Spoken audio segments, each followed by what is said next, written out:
College football previews. We're talking the LSU Tigers. He's Ian Cameron. I am Drew Martin. Ian, we're talking SEC West here. It's competitive football. We got LSU lined at 9 wins right now as a season win total from our friends over at Bet Online. Seeing week 1 minus 26.5 versus Georgia Southern at home. What are you thinking this year for the Bayou Bengals?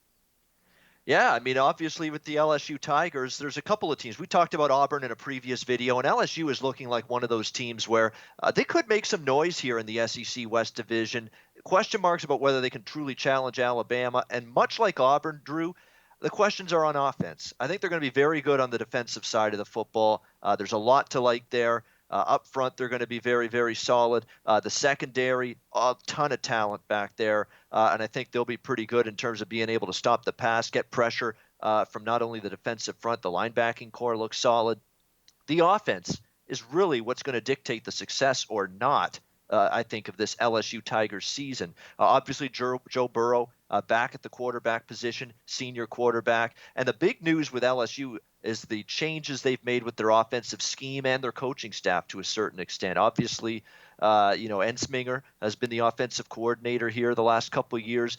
And Ed Orgeron makes the decision, let's hire Joe Brady, who is a young, up-and-coming, intellectual offensive mind who's worked with the New Orleans Saints, most recently under Sean Payton.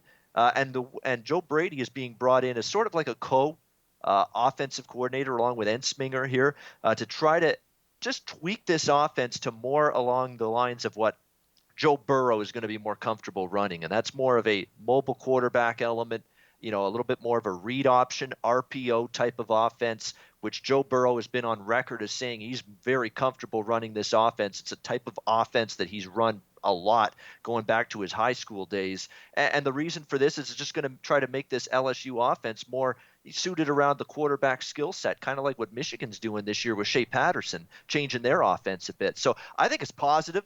The question is going to be, can they grasp that offense? Can they execute it very well with the scheme changes, with the changes on this offensive coaching staff? If they can, and Joe Burrow takes to this offense, it could be a very good LSU team. I know Brissett, the running back, is gone, but they are very, very high on John Emery Jr. taking over that spot. Tremendous receiving core led by Justin Jefferson. So definitely, I think this is going to be a team where defensively they'll be good. How quickly they grasp this offense and Burrow fitting in and molding well with it, going to determine how LSU goes this year. Yeah, Ian, great breakdown. And I agree with you. It's an interesting situation here on the Bayou with the coaching change going from New Orleans, making the short trip there to Baton Rouge with the great offensive mind there. Not a long trip at all, NFL to college football style. And when you start talking about the LSU Tigers, you hit on it. Their defensive front, very highly recruited guys. In multiple facets. You can bring in your first 4, bring them right out, and the next 4 right in. So they're going to be able to pressure the quarterback. And with a senior quarterback in Joe Burrow, athletically speaking, not the highest of athletic ability, but still can manage the offense. I like this team. And as far as 9 wins on their season win total, I mean, that's what they were last year in the 12 games, 9-3. If you had to bet it, would you lean more over or under or right at 9 wins for LSU? I'm going to lean slightly over, Drew, just because I know it's an offensive change, but it's an offensive change that I think fits well with this particular quarterback, that being Joe Burrow. It's a type of offense he is not unfamiliar with. He knows this type of offense. He's run it before, obviously not at the college level here with LSU in particular, but he's very familiar with the type of scheme that LSU is going to be putting in. And they're also going to be using the pass off the read option RPO. So I think it's going to benefit LSU's offense. I think they'll be able to be a little bit more cohesive on that side of the ball. And as a result, and I think their defense is still going to be good. So as a result, I think I'll lean over the total with the 9 wins. And when you go down their schedule, they do have 2 well-timed bye weeks. And in the SEC West, it's going to be tough. In order for them to move up, somebody's got to come down.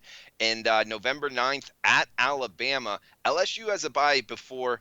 But the thing is, Alabama does as well, and LSU hasn't fared too well against the Tide. So that's going to be a tough one there on November 9th in Tuscaloosa.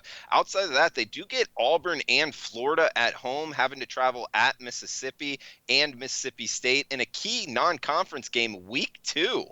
could be a college the biggest game week 2 there for college game day at Texas week 2 September 7th. And anything on that? Also week 1, what, minus 26.5 versus Georgia Southern. We talked about their defensive front having the extra time to prepare for the option that Georgia Southern's going to bring. If you had to bet 26.5, would you lay it, or would you take it with Georgia Southern? It's very difficult because you got the big game with Texas obviously on deck following that one, but I still think it's going to be tough for Georgia Southern to man up in the trenches with LSU. Very tricky spot. Probably not a game I'll be involved in betting wise, though. All right, he's Ian Cameron. I am Drew Martin. Guys, thanks for tuning in. We'll be doing previews here up until week 1 for college football, so stay tuned to the SBR YouTube channel.